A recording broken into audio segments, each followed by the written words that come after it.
Her untidy roommate's weird guinea pig. Allison, wait, are you texting and driving? Allison, no, that's the exact opposite of what I was just saying about you. Why, Allison, why? Texting and driving makes good people look bad.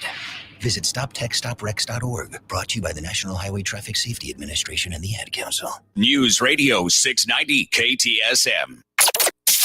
Live from the KTSM AM 690 studios, it's Talk El Paso with Andrew J. Polk. Be a part of the show by calling 915-544-KTSM, 915-544-5876, or comment online on our stream at facebook.com/Talk El Paso. It's 4 p.m. Mountain Time, and that means it's time to talk El Paso with Andrew J. Polk. Thank you all so very much for joining us here for Talk El Paso, airing live on News Radio 690 KTSM. Happy Monday to you all. I am your host, Andrew J. Polk. Thank you for tuning in however you may be doing so, be it on air, online, live streaming through the free and reliable iHeartRadio app, or joining us over on the various social media pages we're up on these days, facebook.com/Talk El Paso, the Talk El Paso channel over on YouTube, Twitter @Talk El Paso, or twitch.tv, Andrew J. Polk. A lot going on there. A lot of people chiming in there already, like Adebeza Gardner with the hi and the wave as usual, and Amanda Moncanda. How do you do as well? We're doing just fine around here, ready to get it kick-started for another full week. Hope y'all had a good and were able to stay cool this weekend. Not everyone was, which is a part of what we'll be talking about today, including the fact that there was both hospitalizations and arrests related to the heat going on this weekend. We'll delve into that, but also an interesting view of what was going on, or the way El Paso, as opposed to other places in the country, there's been a lot of stuff going on in the news recently, right? About water usage, water rights, the ability to have, like, I don't know, public features at the moment, but also the specter of, is it still going to come to your house? But that hasn't been the conversation here in the Borderland. So an interesting piece from El Paso Inc. on that, of dodging a water crisis, or avoiding the day of reckoning, among other things. Also, an interesting update on something that we had talked about in the previous weeks about death row and the Borderland. Not necessarily impacting on the upcoming situations that are still up in the air when it comes to the local-based prosecution, anyway, for the now federally sentenced August 3rd shooter, but also a little bit more on some of the things, including, as RJ says, people do tend to lose their cool now, don't they? Yeah, particularly when, I mean, some of the things we got coming up, 110, 111, like, this is getting to that Phoenix weather. That is one of the many reasons I don't live there, so we can stop that any time now. That'd be great. Also, on Rueda joining us over there with the rock on to you as well, and also those dropping those likes and reacts, such as Jennifer Favor, Howell, James Holmes, Amber Banda, RJ Promotes, Buddy Bias, Adebeza Gardner, and Angel there as well. And okay, that might get a little extreme, kind of a day of reckoning things, but, like, okay, I think the way they're talking about this is that what is it? I think South Africa, some of the major cities there have been looking at what they called a day zero of, hey, it might not be guaranteed that for a major metropolitan area that water's going to come out of the taps when you turn it on. So there's worse ways this could be going, I guess, is a part of the way to put it, but we'll delve into that as well. But then also some interesting situations going on with the city of El Paso, closing in on the potential for a budget, which is intended to not include any new taxes, but at about 11% increase in just the main budget expenditures over previous years, but then also a challenge to the city over the bid awarding process, and specifically what they say is causing the issues there. So a lot to go on here, a lot coming up today, and a lot of things we'll also be looking at for you this week. And again, hope y'all are staying cool. And so this is one of the reasons, yes, I've been accused of not setting up to read the yard sales next, but seriously, there's a reason that we talk about, say, the cooling centers, of which there are a number available in El Paso, both from the city and the county. As we also have Marky Mendingo joining us over on the social media. Good afternoon to you as well, because radio is a pretty democratized media, meaning it's available to most people in most ways, in their cars or on simple devices. Cell phones, of course, get it these days. Mentioned the iHeartRadio app for a reason, but then also just a lot of people still have or listen to radios in their home. So it's one of the reasons we talk about that. And there was at least 4 hospitalized with heat-related symptoms at a car show at Escalante amid the heat wave. that coming from our news partners at KFOX 14. And another interesting way to put it from John Browson, I'll get to here in a minute. But specifically, there were multiple people being actually treated on the scene, and that a member of the KFOX 14 crew was actually there. And I mean, there was sunshade and things set up out there, but okay. So I've mentioned a couple of times, been messing around with one of those laser heat guns, the infrared detectors. Doesn't actually detect it with a laser. The laser shows you where you're aiming it, kind of thing. And yeah, we were still finding that in one of the vehicles we were in, after having driven around for like 10 minutes, it's well, it was still 120 on the dashboard in the full sun, despite that being where the AC was coming from, some of the vents. And then we tested the asphalt, and we're getting, nice balmy temperatures of 140 to 150, 160 in one particularly dark spot. Dark as in the asphalt had been recently redone. So yeah, getting hot out there, and I made the damn fool mistake of going out to just grab something real quick outside from the car on the driveway, not wearing shoes, and we don't even have like an asphalt driveway where I live right now. It's one of those beige concretes. I don't know the better way to describe it. And I still felt like I had lost a layer off the bottom of my soles because of that. So it's been hot, and it's probably going to continue to be hot, and people not taking that into account, thinking like, it's the desert, we're used to it. This is kind of a little bit of a different animal at this point in time, because yeah, as we're 31 days, a whole damn calendar month, or it would be, I mean, it's been across a couple of months now of triple digit temperatures. And again, not trying to compete or replace our weather reports from our news partners at KFOX 14, but we're looking at above 110 as the projected highs for the next couple of days. So we're definitely in it. So besides the cooling centers, I'll remind everyone of, there is the free fan program. You can either donate one if you've got the ability to do so by going to just about any fire station in our region, be it El Paso or out in the county, or if you need one, you can call 311 to get information to see if you qualify to get a free fan, to at least get the air circulating going on with you there. And some, again, other commentary coming in, including about 30 days of continuous 100 degrees heat is a small taste of what hell will feel like on Judgment Day.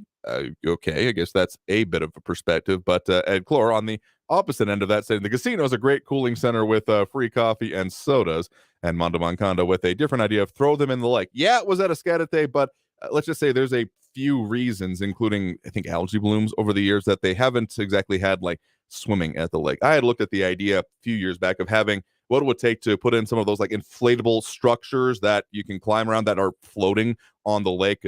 Some of the companies out there, Wibbit, I think it was, and it would have been feasible cost-wise, except for the fact that you can't swim in that lake, just because it's not a good idea given the issues that it has had. But it's a good water feature in the meantime. And there was that one time that a seaplane landed in it, but that's more for the history show kind of consideration. So these people having to, again, 4 of them needing to be hospitalized, and the heat-related symptoms, according to update from the El Paso Fire Department, 2 patients experienced severe heat-related symptoms and 2 patients experienced minor ones, saying that they had to be out there for a while. So just to mention here, there's a difference between being overheated and then heat stroke. If you feel weak and are still sweating, get to a cool place, drink some water, etc.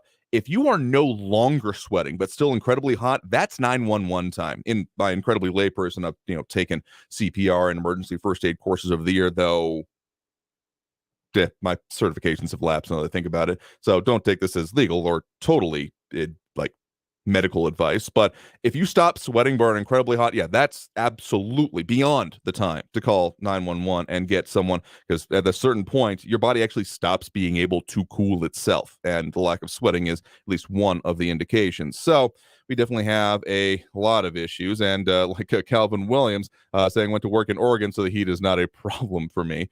Wonder how it was up there for you. You dealing with smoke much up there? Because I know that Canada keeps trying to choke out its neighbor to the south here. I keep claiming forest fires. No, I'm not a conspiracy thing, but it keeps happening. So, okay, pick your poison, which part of the country you're in. You're either not going to be able to breathe, or it's going to be so hot you're not going to want to anyways, what it feels like right now. So, Renato Rivera, putting another way, try to stay cool. Tempers flare and arguments increase. People uncomfortable tend to have a shorter tempers, is a mild way to put it. I'll put it that way. So we also have a Matt Olson chiming in with the Okay, let me count the O's here. The yo. Okay, maybe not quite up at the end like that. But in any case, Buddy Vias, Jennifer Favor Howell also chiming in. We'll talk more about that. But also, I mean, as much as we were going just through the situations, how the heat wave and people acting fools in different ways, causing arrests to happen. So the whole people, pipes, pets, plants, maybe not the pipes so much in here. If your pipes are bursting because of heat, you got other problems. But taking care of the other things, people, living things in your life, certainly important because you can seriously reap the consequences from it. We'll talk about that and a whole lot more, including some of the other major local stories, including what is going on with the water situation in El Paso and why. I mean, sure, we have got watering restrictions and stuff like that. That is just kind of way of life around here. It's definitely not hitting the same as it is in other parts of the country, particularly the Colorado River system, that is having some serious consequences that they're staring down the barrel of. So taking that next break right now, coming after this, talking about that and a whole lot more. Stay tuned. More Talk El Paso after this break here on News Radio 690 KTSM. Stay tuned.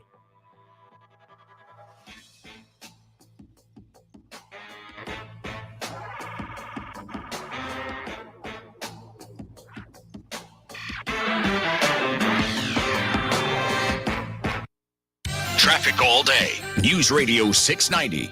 El Paso police checking out one accident right now. Gateway South at Span Roberts, an accident reported there. Slow traffic Montana eastbound from McRae out to Desert Meadows. It's a 7-minute delay. And South Desert is slow this afternoon due to that complete closure of I-10 between Vinton and Mesa until Tuesday morning. All eastbound lanes are closed. Carrie Edwards, El Paso traffic. This report is sponsored by STEM. If the weather calls for rain, then the rain calls for mosquitoes. Keep them away with STEM. STEM is powered by active ingredients found in plants to repel mosquitoes safely and effectively when used as directed. STEM, rooted in nature, optimized by science. Paid for by Maxiderm Labs. Man, on a scale of 1 to 10, how would you rate your performance in the bedroom? If you're a 5, take it to 10. If you're a 10, why not take it up to 15? With Maxiderm Power Surge. Maxiderm's new Power Surge Red Pill makes you more potent than you or your partner ever imagined. It's like going from a sedan to a supercharged high-performance sports car, and it works fast. Just minutes. And now you can try it free. Just call 1-800-418-4698. If you thought being a 10 was great in the bedroom, just imagine what a 20 must be like. Experience off-the-scale virility with Maxiderm's new Red Pill Power Surge. You'll never want to go back to being just a 10. Call 1-800-418-4698 now to experience male enhancement supercharged. 1-800-418-4698 for your free trial and ask about our VIP club rewards. Hurry, this offer is limited. Call 1-800-418-4698. These statements have not been evaluated by the Food and Drug Administration. This product is not intended to diagnose, treat, cure, or prevent any disease. The podcast, The Girlfriends, tells the story of Carol and Mindy, two women who both dated a man named Bob. On paper, Bob is the total package, a successful plastic surgeon, a pilot. But Carol and Mindy discovered that Bob could also be a murderer. I, in a joking way, say to him, well, what did you do, murder your wife? And his response was, what do you know? Listen to The Girlfriends on the iHeartRadio app or wherever you get your podcasts. The Venture X card from Capital One gives you premium travel benefits, perfect for seeing Taylor Swift The Eras Tour. Presented by Capital One. Oh, I do love her. Earn 5 times miles on flights and 10 times miles on hotels through Capital One Travel. Enjoy your stay in Suite 13. Whoa, 13? That's Taylor's lucky number. The Venture X card from Capital One. What's in your wallet? Terms apply. See CapitalOne.com for details. Why should you volunteer with Meals on Wheels? I never thought that 5 minutes could make so much difference in the lives of 2 people, but it has. Drop off a warm meal and get more than you expect. Volunteer at americaletsdolunch.org. Brought to you by Meals on Wheels America and the Ad Council. News Radio 690 KTSM El Paso. Live from the KTSM AM 690 studios, it's Talk El Paso with Andrew J. Polk. To be a part of the show, follow on Facebook at facebook.com/Talk El Paso. Now here's your host, Andrew J. Polk.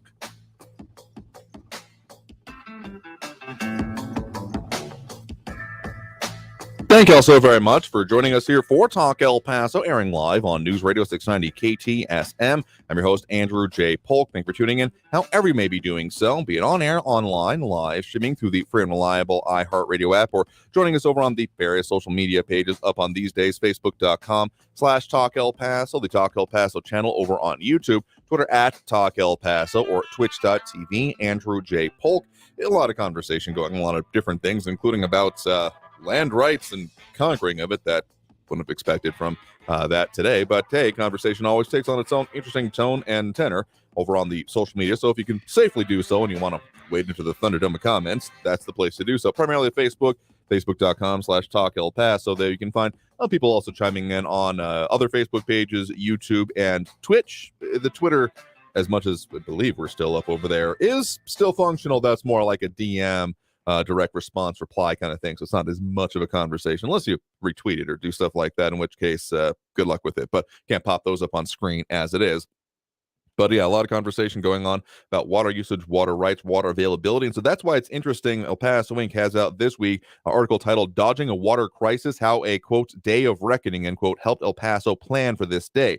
Pointing out that back during basically the period between the 50s and the 80s, there was a lot of use. And the solution was just, all right, drill more, get more water out. And that, well, there are issues with that. Among other things, sure, El Paso is unique in the fact that it has its own aquifer, small size, not like the Ogallala that exists in the Midwest region, in which the use of that has caused, I remember seeing signs and reporting on it anyway, not personally, of how much the land has subsided because of how much has been sucked out from under it. But El Paso basically has its own, and it's a good one, but it's also part brackish, meaning that I've mentioned previously, the 11 times geologic record shows that seas have covered this area. Yeah, seeking into, and it's not like there's just a giant pool of water under us, and if we dig too much, we're going to fall through it or anything. It's in between, basically porous and spaces between rocks. So it's can be gotten, and it can be, there's a reason wells work, among other things, but it's also not a infinite, and B, not all actually potable, because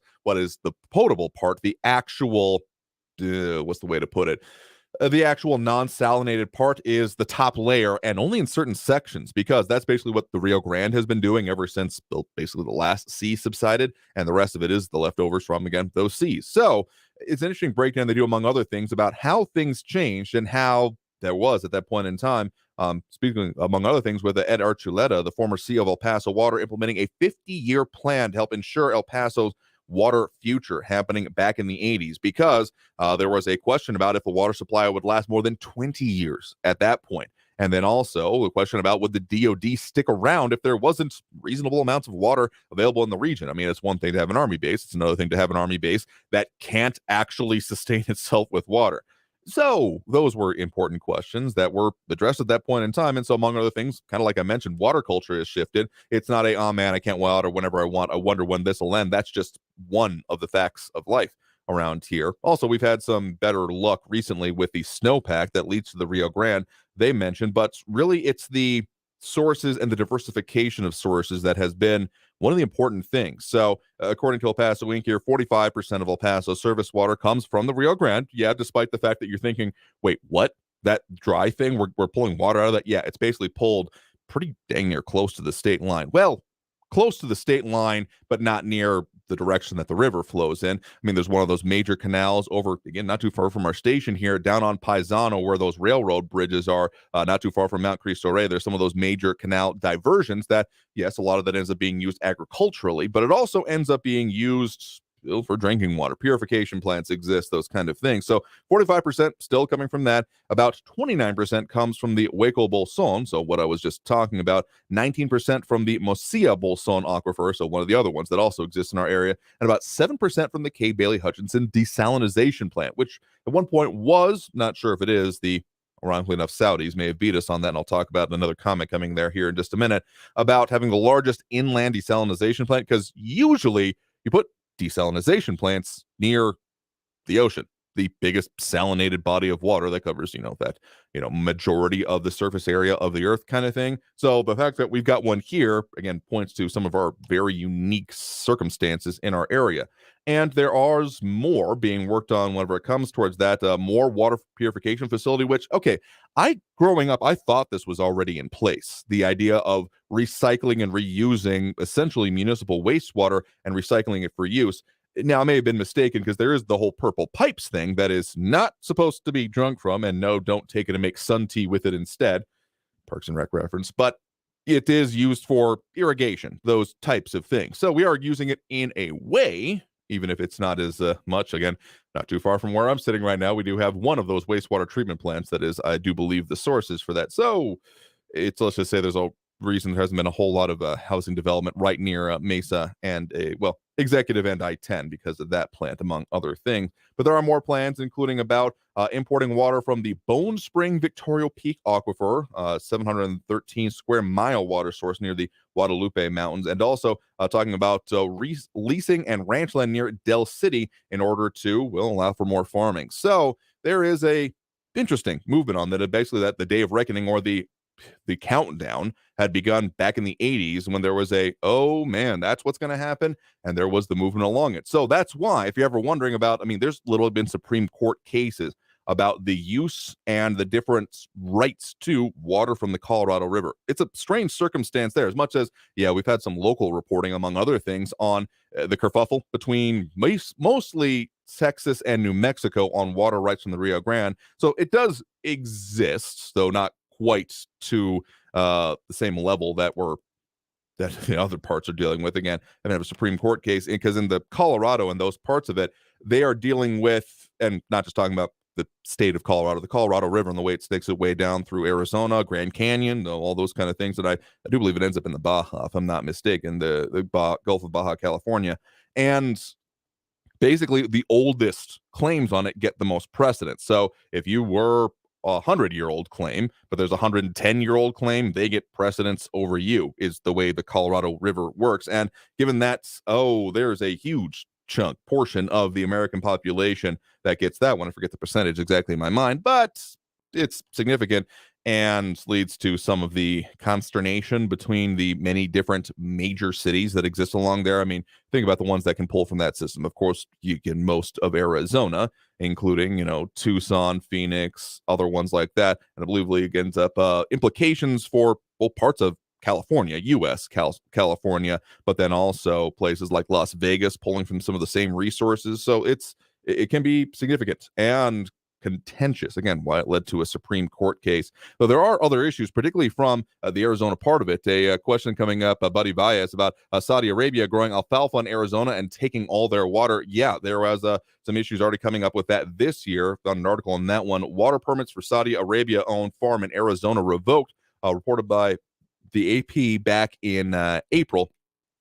And that situation was that, alfalfa, do believe, is actually illegal to grow in Saudi Arabia itself due to the water intensity of it. And there are rules about exporting water directly, but apparently this was you could consider it a loophole, I guess. Nothing about using the water to grow things that you then export itself. So alfalfa takes apparently a lot of water. I'm not quite sure if it's on almond level or the almond milk conversation that has happened also about its use of water in also not exactly soaked California at the moment. But alfalfa takes a lot, and they were pumping, according again to the AP on this one, they were actually looking for new wells would have used 3,000 gallons of water per minute, while noting the average Phoenix family of four uses roughly 17,000 gallons of water per month, meaning that 2 new wells would have pumped in just 3 minutes what a family of 4 uses in a month. And they were seeing some of those ground subsidence issues in that area as well. So those are the new wells and the new things that were being worked on, though it still leads to questions of, okay, we don't let them export the water. They can't grow it themselves, and they're using this for cattle and feed and other stuff over back in Saudi Arabia. But it kind of smacks like a loophole, among other things, doesn't it? So that's part of the circumstance and part of the issues that have been going on with this. And again, thankful to not really be having that in our region. In fact, according to the El Paso Inc. article on our specific area, they are specifically being having land bought by El Paso Water in West Texas that is being leased and farmed because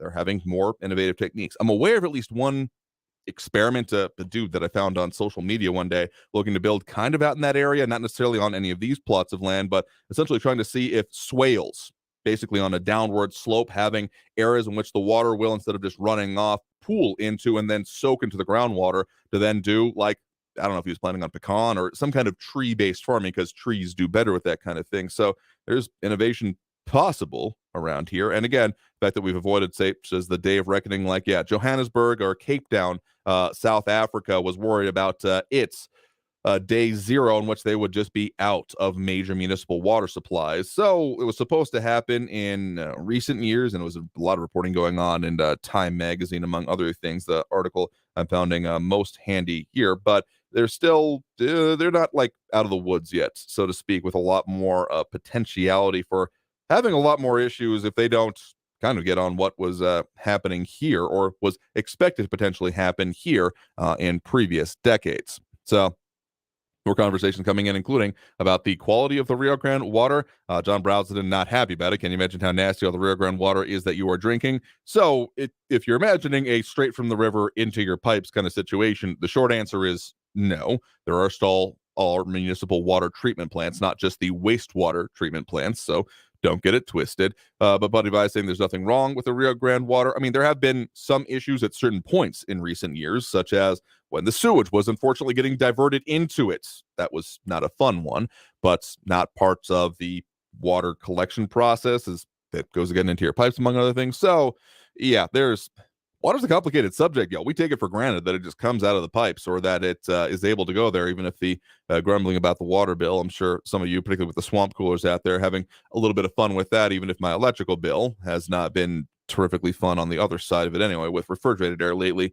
But so it's an interesting developing situation, and one that we've had some groundwork laid through by previous generations of leadership at local utilities, of which personally pretty thankful for. Let's go and take that next break right now. Coming out of this break, a few more legal situations happening, including a question that had come up in recent weeks about what is the history of death penalty involving either El Paso courts or El Pasoans, and actually an update coming on that one here today, as well as some of the other situations affecting the Borderland, including what is coming up with the city budgets, the expectation of budget increases, but no change in taxes, as much as is possible. So let's talk about that and a whole lot more. Stay tuned. More Talk El Paso after this break here on News Radio 690 KTSM. Stay tuned.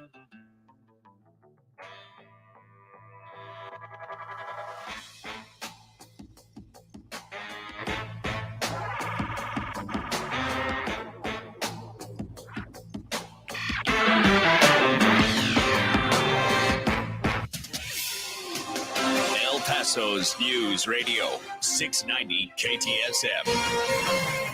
Hello, everyone. This is Robert Olguin with your KFOX 14 News Update. An Alamogordo police officer who was shot in the line of duty over the weekend has died. Officer Anthony Ferguson was 41 years old and had been serving with the Alamogordo PD for 11 years. According to investigators, he was shot in the face early Saturday morning during a pursuit. He was taken to a hospital here in El Paso over the weekend and died of his injuries on Sunday night. New Mexico State Police is the lead agency in the investigation. A man named Dominic de la O has been arrested and charged in connection with the officer's death. A man and woman were arrested and charged with child abuse after leaving children in a vehicle with no AC in Chaparral. Doña Ana County Sheriff's deputies arrested Oscar Villa and Stephanie Lucero Chantal Diaz on Saturday. The man and woman were charged after a 911 call was made that some children were found in an unattended vehicle with no AC. According to court documents, the vehicle was not running and the children were left unattended for about 25 minutes. This has been your KFOX 14 News Update. I'm Robert Olguin. News Radio 690. Traffic all day.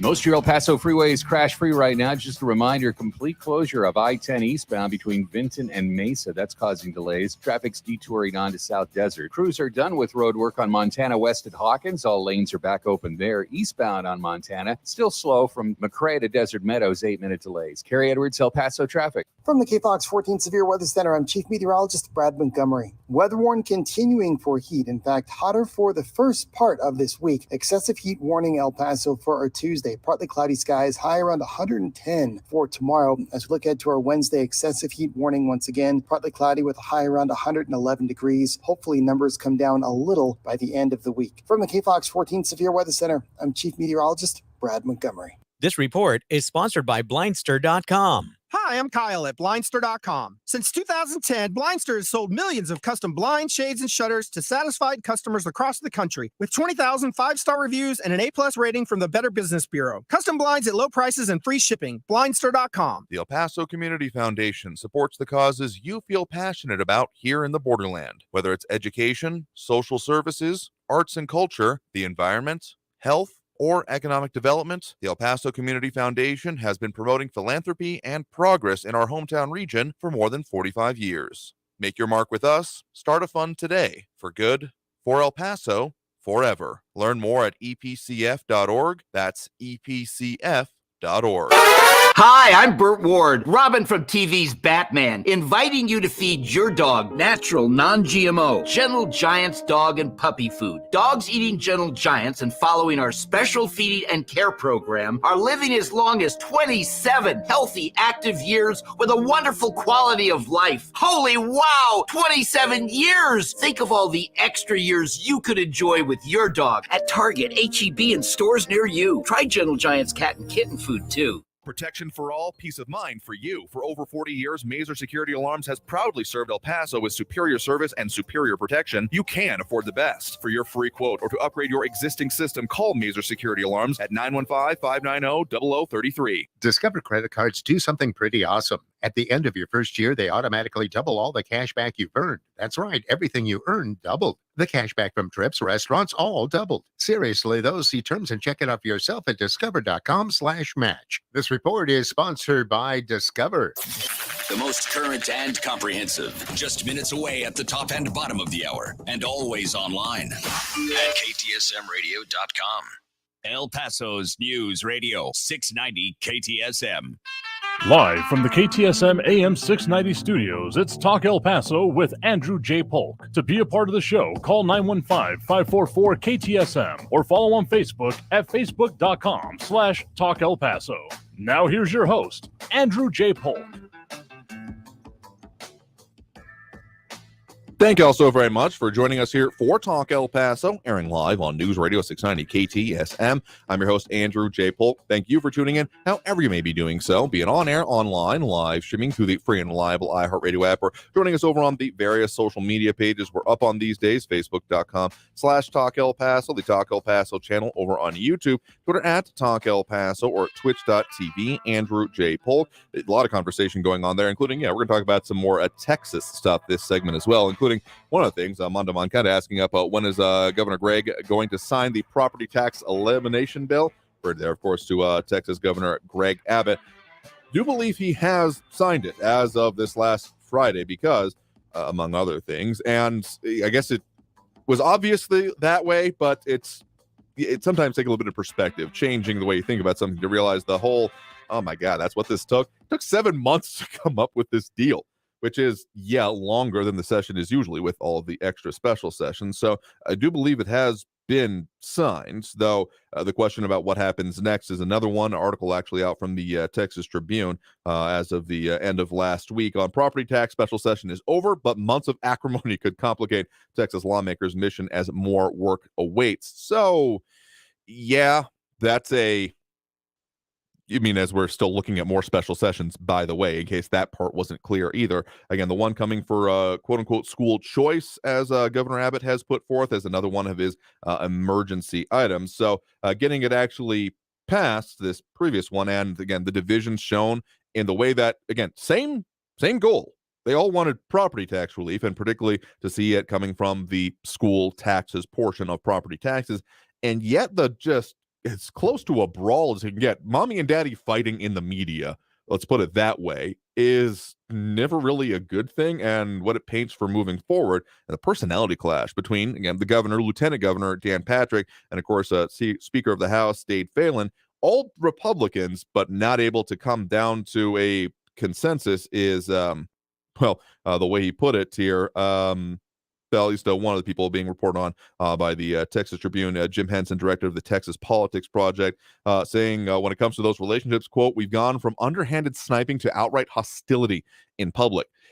Yeah, that sounds about right. So the fact that, we knew there was going to be a lot of gas in the tank for this session, right? Given that there was that initial was 25, and I think the final number came down to be $34 billion surplus. And yet, even with that, not even like the standard, like, oh, how are we going to pay for this? It's we've got the money, and we just have to divvy it up. And it's not even like well, I want a bigger slice of the pie, because not all of it could be used anyway. A bunch was going to have to go into effectively the rainy day fund, if not exactly the rainy day funds, just because there are limits on how much can actually be spent in Texas. In certain ways, we're getting real deep in the weeds here. But let me just say, overall, it was, okay. So my understanding of that, yes, it has been signed, but I don't think we're done with this legislative session overall. And RJ asking, found 4 executed from El Paso since 1989. So what is the real number? So I think it may be 5, but well, again, from our news partners at KFOX 14, El Paso man on death row for the 2001 murder of a 5-year-old girl scheduled for execution in November. Specifically, this being David Santiago Renteria, scheduled to be executed by the Texas Department of Criminal Justice on November 16th of this year, after the victim, Alexandra Flores, murdered by Renteria on November 18th and 19th of 2001 after being kidnapped by the, convicted in this case. So that situation, and again, it was convicted back in 2003 rather. So that can show you a little bit of what it ends up taking. It's taken better part of 20 years after the appeals process, and after each time his sentence was upheld. So it hasn't happened yet, so I don't think that technically impacts the number, but I think it is, 4 or 5 where you're talking about there. One other situation that a lot of people were talking about, I saw people posting about this on social media, among other things, that an Alamogordo police officer shot in the line of duty on Saturday has died here in El Paso, shot in, I do believe, the Alamogordo area specifically, but then brought to UMC and died from his injuries Sunday night. So the agency, New Mexico State Police, rather, say it the right way. It's not state troopers up there, I don't think. At least not the same way it is in Texas. Them for being the lead agency on this, and there has been a person that has been arrested with it, as was mentioned by our news partners, KFOX 14, during that news update there, Dominic De La O.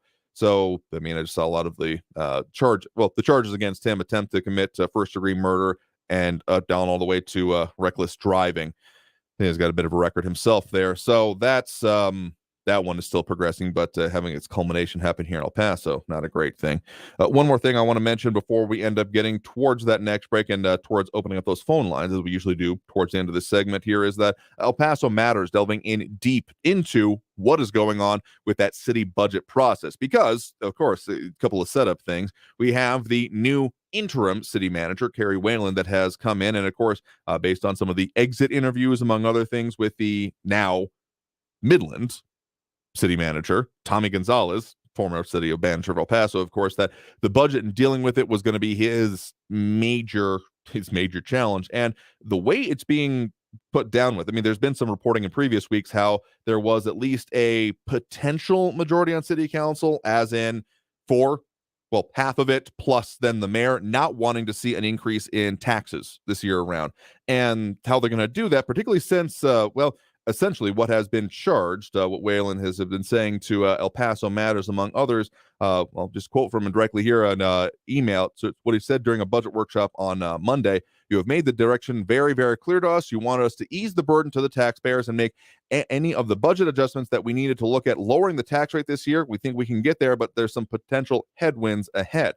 Some of the other notes being made there about them also having to pay for, among other things, increases in the costs of public safety, as there was one of the last things that the outgoing city manager did do was the increases in some of those public safety budgets, particularly for the police, the new contract that was agreed on there. So with the changes in appraisals that have also been going on, and essentially the estimate is that the tax rate for 2024, if kept essentially the same, could read to an additional $5 million more in collected property taxes. But what essentially is being shot for is a no new revenue tax rate, meaning that they will adjust it so that it brings in the same amount from last year. So that may go up or may go down. I have assumption that it might go technically slightly down, as that's what the county of El Paso has done in, I forget which year exactly it was, but in recent years, that they're looking at basically a similar situation with what the state of Texas had, where there was a surplus, a bit of a surplus, Let's put it in perspective here. The entire City of El Paso budget, including the general fund and other revenue sources and expenditure, about $1.3 billion, so about a total of $133.5 million over the current fiscal year. So I think that's roughly between a 9 and 11% increase in cost, like it was 13% for new officers, and the salaries also, that was coming from, again, that public safety contract. So that part of this is going to be maybe put on to the sales tax. Again, part of the estimation of where maybe the state of Texas ended up getting to it. And there has been a little bit of a previous surplus. I want to say that the city of El Paso, what they were reporting on over there at El Paso Matters, as having a roughly $15 million surplus in sales tax over what it has previously projected. And that's going to be used over the next 5 years, including $5 million for this upcoming fiscal year. And that the reserve fund has it's grown to $163 million, and can fund city operations for 92 days now, according to them. Now, there are, of course, limits on how that can be used. You don't have a rainy day fund if you can just drain it at a whim.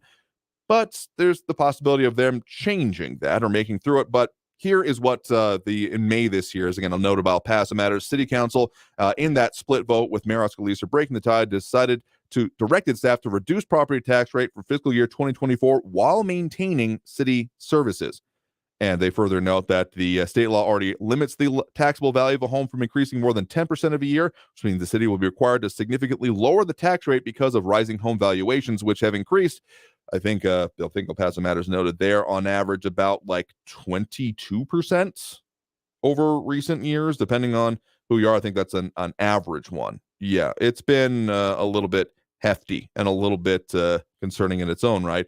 Let's see if we can find that exact figure here in just a minute. So, there's all their issues that we've talked about, of course, including the central appraisal district, the home valuation changes. The reason I'm glad that I ended up contesting and being good with that one, doing the property tax changes. So, yeah, there's a lot of movement possible here. We'll see if this ends up being smooth sailing or it'll just be a other issues. Of course, El Paso Matters does mention about other things going on, including with bonds and other parts of the budget, about $600 million in voter-approved debt from the last 3 bond elections, saying that it's going to make taxes increases difficult to avoid in future years, including $473 million quality of life bond from 2012, the $413 million public safety bond in 2019, and the $272.5 million community progress bond in 2022.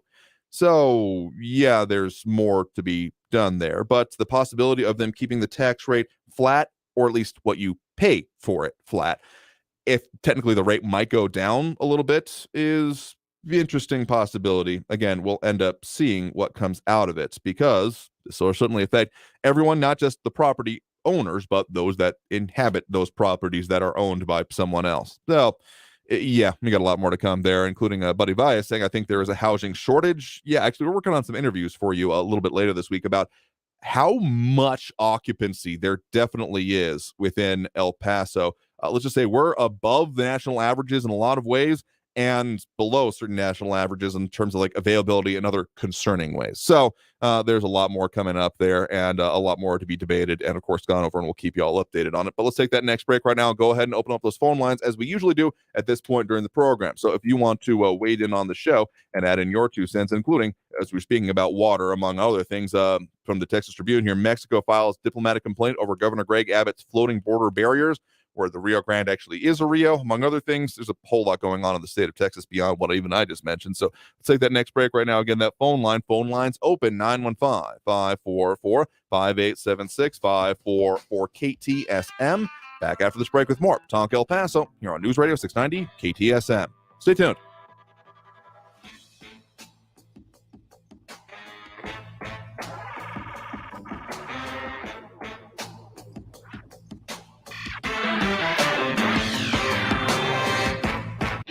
Traffic all day. News Radio 690. No major crashes on your Valley freeways. DPS activity right now. Gateway North at Fred Wilson. Slow traffic on Montana Avenue eastbound from McRae out to Desert Meadows, with 13-minute delays, and the I-10 eastbound closure between Vinton and Mesa lasts until Tuesday morning. All traffic's being detoured right now onto Gateway South. Expect delays. Carrie Edwards, El Paso traffic. This report is sponsored by Blindster.com. Hi, I'm Kyle at Blindster.com, and I sell custom blinds designed for do-it-yourselfers. Unlike stock blinds offered at big box retailers, Blindster blinds are custom made for your windows and shipping is free. Don't hire an expensive pro. Do it yourself and save big at Blindster.com.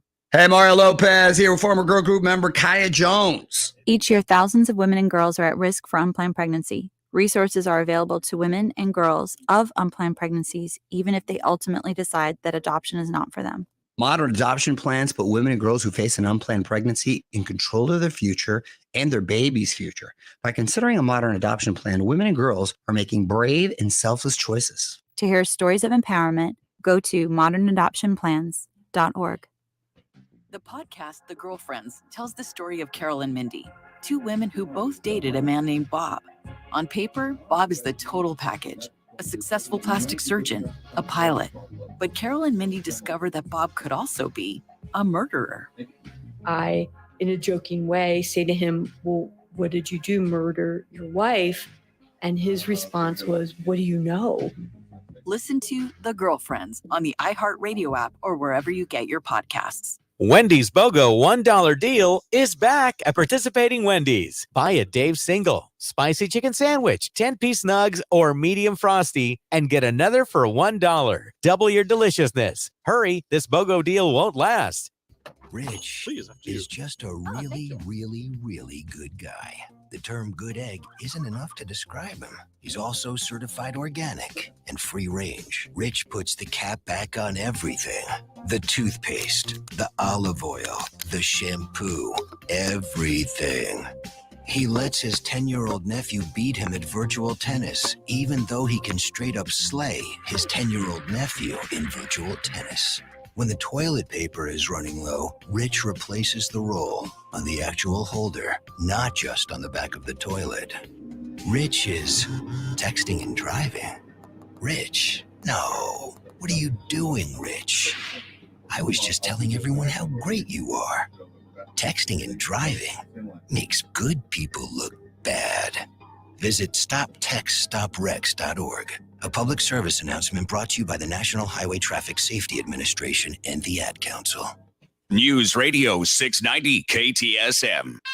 Live from the KTSM AM 690 studios, it's Talk El Paso with Andrew J. Polk. To be a part of the show, call 915-544-KTSM or follow on Facebook at facebook.com/Talk El Paso.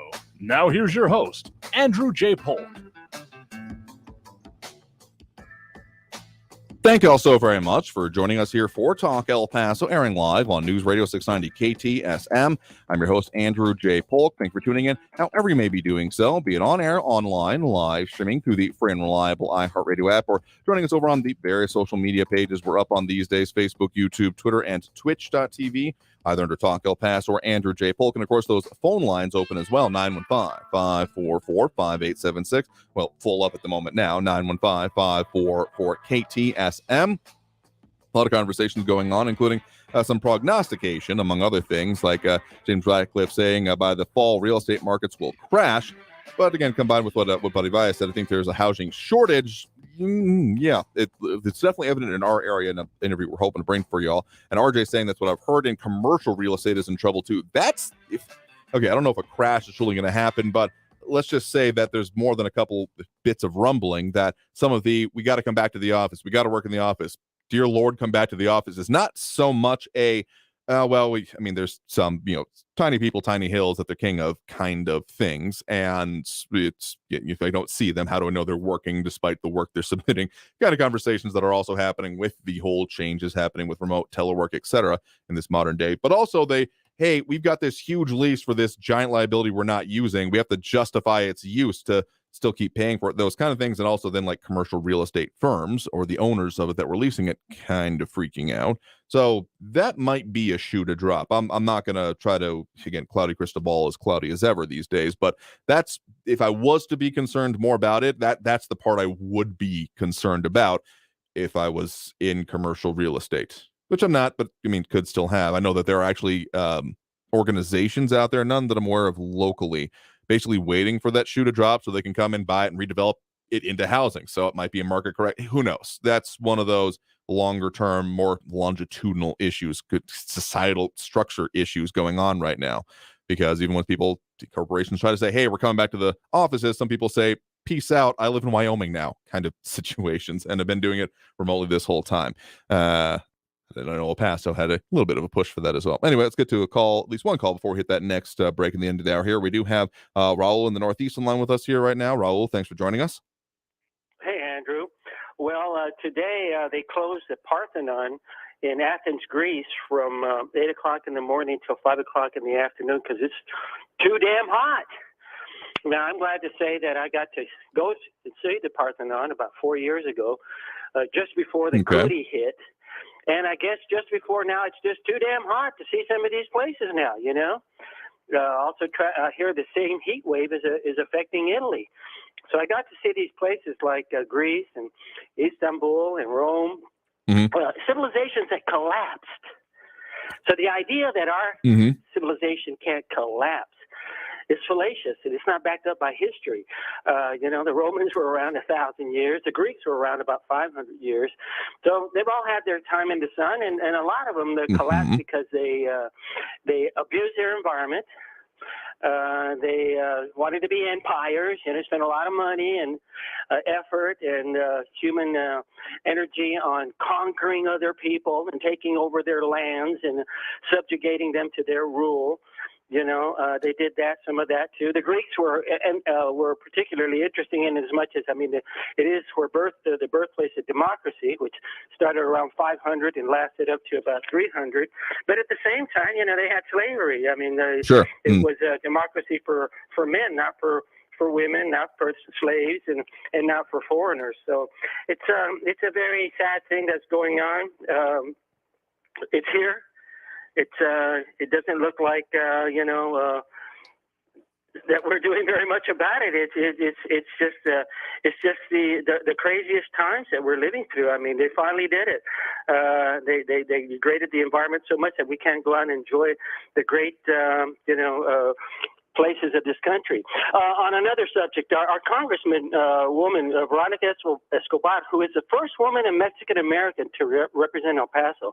She was in the national news recently as a member of the Congressional Committee that the Republicans have convened to investigate the so-called weaponization of the FBI against Trump, which is exactly what Trump did when he fired former FBI Director Comey for not pledging loyalty to him, or fired FBI agents Peter Strzok and Andrew McCabe for just doing their jobs. You know, now our Congresswoman Veronica Escobar asked Trump-appointed FBI Director Christopher Wray a question about domestic terrorism, preceded by a statement. And again, this was at the Republicans' congressional hearing on the weaponization of the FBI. So she asked them what they were doing about it, but she preceded that statement by saying that what she found out in Congress there among her colleagues, she said that she's hearing the same ugly xenophobic rhetoric in that the El Paso Walmart killers used in his manifestos. She's hearing that same ugly xenophobic rhetoric there from her Republican colleagues. You know, it must be tough to have to work around a bunch of congresspersons who supported the attackers, calling them patriots. You know, and she says that El Paso has remained profoundly impacted from the killings, with profound pain and trauma for the victims and their families. You know, I saw a video of her cowering there in the congressional chambers when Trump's mob was attacking the Capitol in its failed coup. How scary these people have had to go through. What trauma. It's unbelievable. I'll agree with you that January 6th is, of course, was not a good thing. It should not have happened. And the fact that it was able to happen is certainly worthy of questions and a whole lot of things in here. And that, yeah, anyone going with rhetoric, there's a reason that I don't refer to invasion military terminology whenever it comes to our political or immigration situations, because once you get into that, well, that's a bridge you can't, it's a bell you can't unring. But tell you what, we're right up against the top of this hour right now, so appreciate the point in the call and the local connected parts. Anyway, we got to take that break. Coming out of this, we'll be back with more Talk El Paso after this here on News Radio 690 KTSM. Stay tuned. Traffic all day. News Radio 690. Gateway North at Fred Wilson, some DPS activity is off on the right shoulder. The closure continues. I-10 eastbound from Vinton down to Mesa through tonight and early tomorrow morning. Traffic's being detoured off on South Desert Boulevard. Slow traffic Montana eastbound, McRae out to Desert Meadows, 10-minute delays. News Gary on the Edwards, El hour Paso and traffic. a half. Traffic and weather all day. News Radio 690 is KTSM AM El Paso, an iHeart radio station. NBC News Radio, I'm Brian Shook. Extreme heat and smoke pollution is affecting millions of people across the U.S. today. The National Weather Service says triple-digit temperatures could last through the middle of the week from Texas to the lower Mississippi Valley as a high-pressure dome moves westward. Meanwhile, air quality alerts have been issued for parts of the Midwest, the Great Lakes, Tennessee, North Carolina, and the Northeast. The Biden administration is defending the Pentagon's policy to reimburse travel expenses for service members who travel out of state for abortions. That is a foundational, sacred obligation of military leaders across the river. And it matters because it says we're invested in you because you are being willing to invest in us. National Security Council spokesman John Kirby said the policy is critical as 1 in 5 members of the military are women. Flight delays and cancellations continue to be a problem in parts of the U.S. According to FlightAware, over 5,000 flights have been delayed so far across the country. Meanwhile, over 350 flights have been canceled on Monday.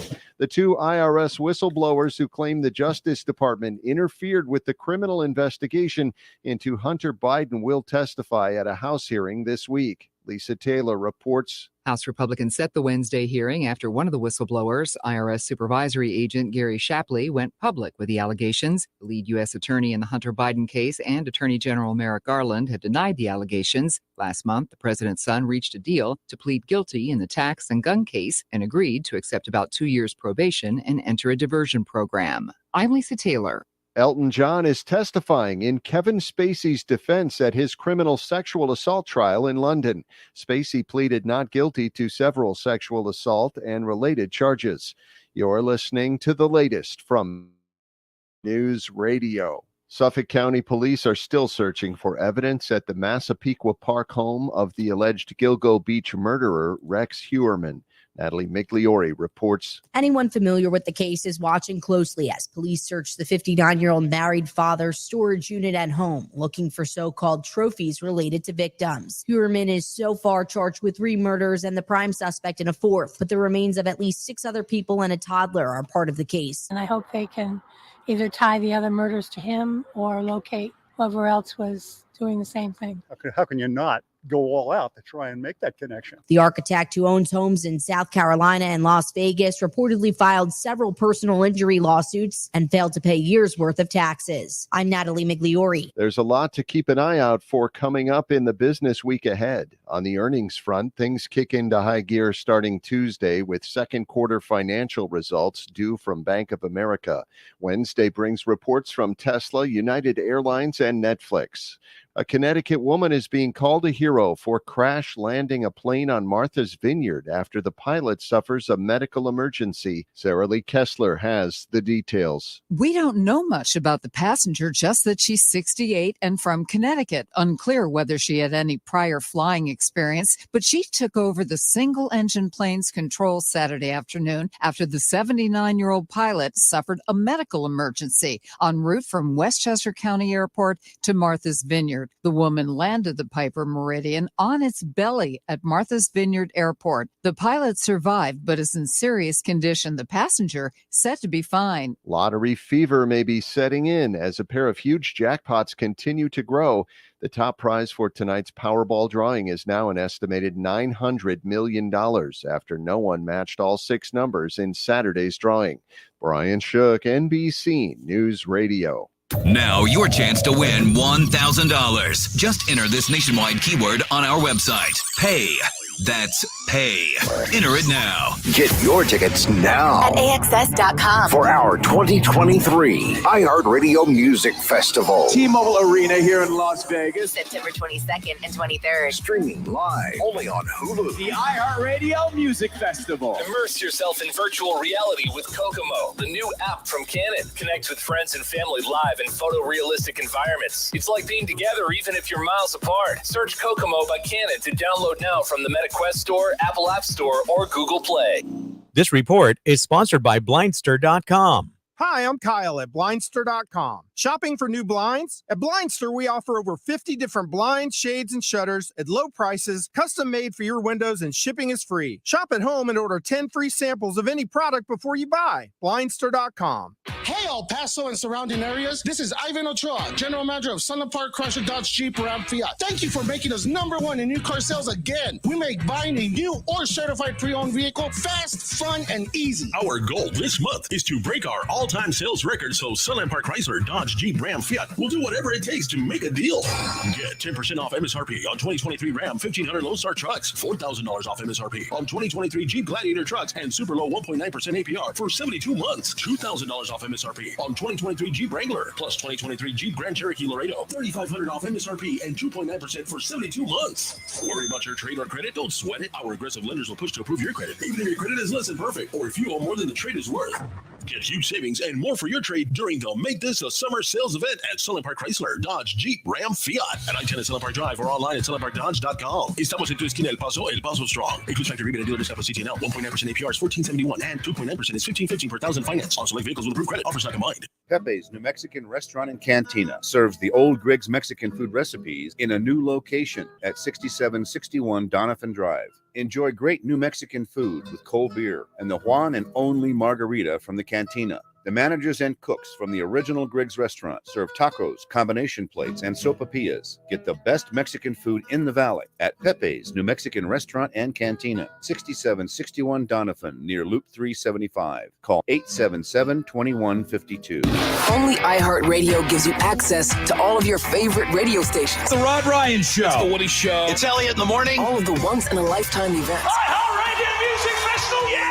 All of the best free curated playlists. The best bands. All of the great podcasts for every interest. The stuff they don't want you to know. All of the mind-blowing contests. $20,000. Awesome. All of your favorite superstars. This is Dave Grohl from the Foo Fighters. Best of all, it doesn't cost a thing. Download the absolutely free iHeartRadio app now. El Paso's News Radio 690 KTSM. Live from the KTSM AM 690 studios, it's Talk El Paso with Andrew J. Polk. To be a part of the show, call 915-544-KTSM or follow on Facebook at facebook.com/Talk El Paso. Now here's your host, Andrew J. Polk. Thank you all so very much for joining us here for Talk El Paso, airing live on News Radio 690 KTSM. I'm your host, Andrew J. Polk. Thank you for tuning in, however you may be doing so, be it on air, online, live streaming through the free and reliable iHeartRadio app, or joining us over on the various social media pages we're up on these days, facebook.com/Talk El Paso, the Talk El Paso channel over on YouTube, Twitter at Talk El Paso, or twitch.tv, Andrew J. Polk. A lot of different conversations going on many different ways. Again, the comments often take on their own tone and tenor, but some of the more interesting ones about, Richard Janicek responding to one of the previous callers about attempts in Iraq, hit 130 as in Norman. I think we're on the watch to see if a new extreme natural temperature high is set in Death Valley in these coming weeks. So there's a lot of conversation on there. In the meantime, if you didn't hear the news update, weather update from our news partners at KFOX 14, we are looking at those 110s, 100s, 11s for the next couple of days. So make sure to, you call it bundle up and warm, but you can't exactly. There's a reason that I, as much as I live here, and this may not make sense, prefer cold to hot, because there's so many layers you can take off before it becomes illegal and or dangerous to your own health. Like, once you get down to this, what do you do once you get down to bare skin in a lot of ways? Though I was actually reading recently that there are heavier clothing that makes more sense, like what the Tuareg or Bedouins end up wearing, because it directs the airflow a little bit. So there's, I don't know, maybe we need to change some of our uniform around here, because the standard American thing is, all right, shorts, tank tops as little as possible, but we'll see. I don't know if that'll be adopted here anytime quickly, but apparently there is a justification for it. Also, just staying the hell out of the sun. Another phrase that sticks with me is the only people who go down out in the midday sun are mad dogs and Englishmen, as a phrase coming from the colonial subcontinental India era. But let's go back to those phone lines now. Of course, we have those open and available at the moment. 915-544-5876, 915-544-KTSM. We do have Marco in Central on the line with us here right now. Marco, thanks for joining us. How's it going, Andrew? Doing all right there. What's on your mind? Hey, brother. So today I want to talk about child trafficking. Okay. And first off, I want to encourage everybody to go see The Sound of Freedom. Ah, right. I saw it over the weekend. It's a phenomenal movie. It'll bring you to tears, and it puts things in perspective. Glenn Beck helped Tim Ballard try to succeed this Underground Railroad during the time of Obama. So it's been going on for many years. You see the movie now, but the movie is an afterthought of all the actions that they took. And so it's such a hard thing to take. And so the reason I want to talk about this is because I want to put things in perspective of the way the government handles things, okay? So the government lost 85,000 children this year to who knows what. And that's this year alone. America is the highest facilitator of child porn, of child exploitation. And I hate to say it this way, but about 40% of that comes through, right through here, right through El Paso. It funnels itself through here. It's hard. And it's a hard conversation to have because these children are being groomed. They're being exploited. And so what does the government do? Do you think they would harden the systems that guard these children? Of course not. The government got rid of the DNA testing at the border. So now there's no way to know if these, is the narcos that are dropping these children off are even their parents. And then the DOJ literally took off from their website the child exploitation and child abuse and there's another section to it, but they literally just erased it from their DOJ portal to go. In other words, so if you go to the DOJ, there's a section for crimes against banks, white collar crimes, just different stuff that you can basically call the DOJ and let them know, hey, this is what's happening. It's an informant line. Well, they got rid of that, so it's no longer there. And so they're just making it harder for people to be able to access this. But now I want to focus on the media. Why is it that the media, not you, yeah, I know you're part of, this is a weird thing, Andrew. You're part of the media, but you're a good guy. You know, you're one of the good guys. Okay. But the media, the national media, the narrative that comes out, you think, I mean, who cares if it's, look, I could come out here and just bash Democrats because it's the left fomenting this idea through trans ideology, through what's going on with the narcos and exploiting of children, facilitating of children. I could just point the finger, right? But that's not going to help anything because it's not Democrats. It's power. It's the people in power that facilitate this. And so really, I just want, like, they'll say, oh, it's a QAnon. I can come on here and be like, oh, it's a Blue Anon thing. Ha, you know. It doesn't make sense. It gets us nowhere. And for the media to come out here and just dismiss this as QAnon fiction and stuff and like lies and conservative conspiracy. When did it come? When did the media come to this idea? And I'm going to ask you, not because you're part of the media, but I want your perspective on this as a human being. When did it become acceptable for a media person to say it's acceptable to bash conservatives over a movie that is about the protection of children? I don't have like a great answer for you on that part because it doesn't make sense. I mean, we got some comments already coming in here, like Buddy Vaya saying the 85,000 children lost is incorrect. Those numbers are the number of foster parents that did not answer a check-in call. I'm going to put it this way, unless it was then rectified and contact made, the idea that, well, they're just gone and we can't get a hold of them. That's also kind of unacceptable, even in part on that part of here as well. Because, I mean, I've been saying this for a couple of administrations now. Government is not good at dealing with this issue. We saw it during the Trump administration, the concerns that were brought up then of, I mean, the facility that existed right here in Tornillo, and the concerns that the massive amount of spending that was happening on it for the unaccompanied children, quote unquote. And then there's also continued on during this one. So this has not been a, well, this one administration sucks, but the other one's been good. Government in general has not proven to be good at this. I mean, it's not even that there's a department that handles it. It's that they often, pretty much always, end up being a, what is it, looking for contractors, someone to handle this for them. And it's kind of like, okay, we just need someone to handle this because we don't have the core competency to deal with it. And whether or not it ends up being a good solution or not, well, it hasn't proven to be. But actually finding someone to an organization otherwise to come in and do this that doesn't and then end up having, it seems like, their own massive issues has been a problem. So okay, to try to actually answer your question, I want to say that the QAnon part comes in probably from, I'm going to link this to, as we're getting way far afield from local issues, but just to try to answer this specific one, I think that most of the connection ends up coming to try the whole Pizzagate thing, where a guy was going after, what was that one pizza place in the DC area, saying that there was underground tunnels. I want to say that's the connection that's made when that line of rhetoric comes up. Though I guess if you're talking about the idea of, trafficking, or the elite rings, or any, we're getting really far afield here, but I think that is the tenuous connection that you're talking about when that line comes up. Unfortunately, I think you're right. And here's the thing. I'm making this up, and I want to let everybody know, okay? My name is Marco Antonio Contreras, okay? I'm planning on doing some pretty big things, but this is one of the big issues that I'm going to be tackling with the things that we're trying to form. But we here in El Paso, like, I can't believe the mayor. You said the other day that the mayor can form a special, what do you call it? Like a committee, correct? Depending on the circumstance. A select committee.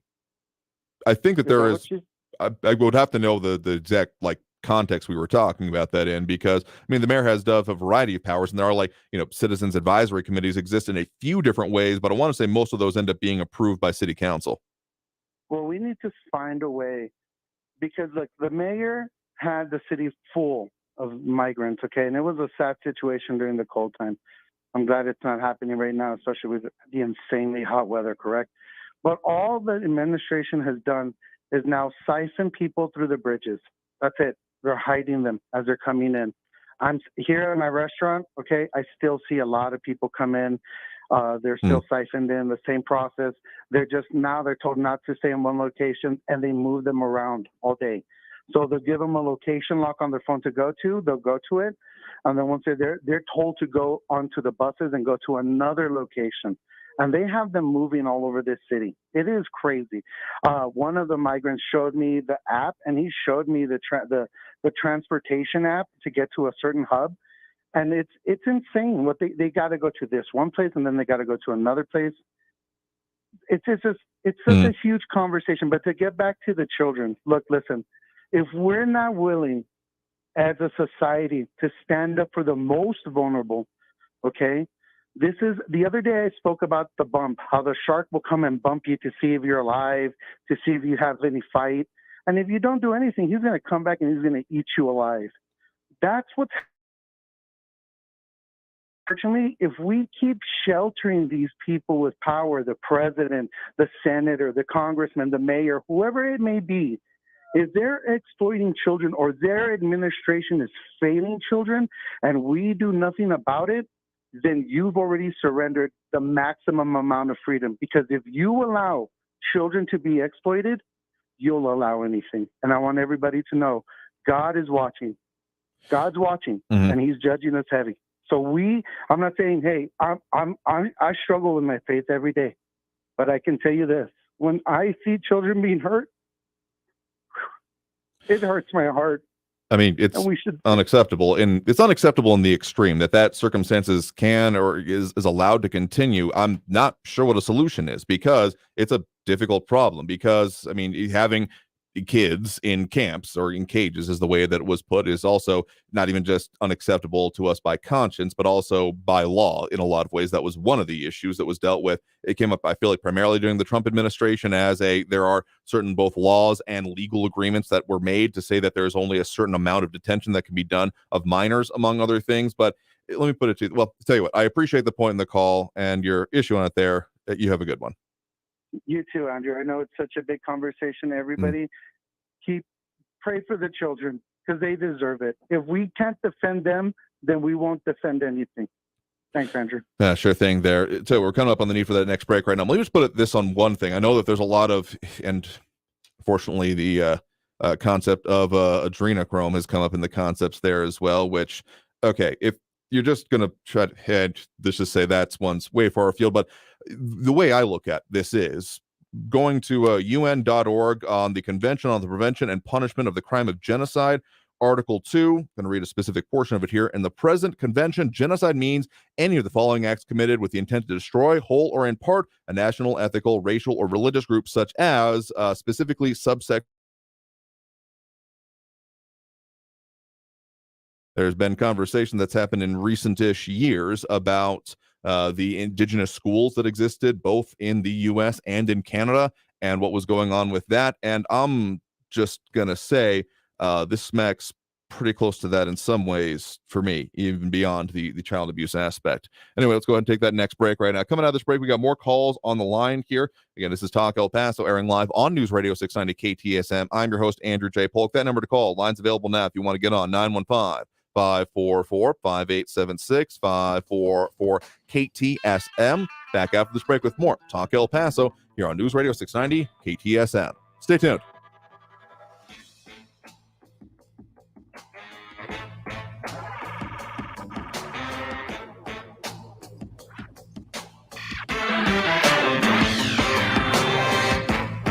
Traffic all day. News Radio 690. No crashes on your Valley freeways right now. The closure of the I-10 eastbound from Vinton in the north upper end of the valley down to Mesa Street continues till tomorrow morning. The detours take you to South Desert Boulevard. An accident at Copia and Yandell. A crash reported Sunset at Osborne, and slow traffic eastbound Montana Avenue starting at McRae. Kerry Edwards, El Paso traffic. Inflation compensation is back. Oh, yeah. Demand your supply of $1,000. $1,000? Oh. Just listen for the keywords to text in to win $1,000. Happening now. Listen for your chance to win $1,000 every hour, 9 a.m. through 5 p.m. with the inflation compensation on News Radio 690 AM. Brought to you by Charlie Clark Nissan and Charlie Clark Infinity of El Paso. Orale!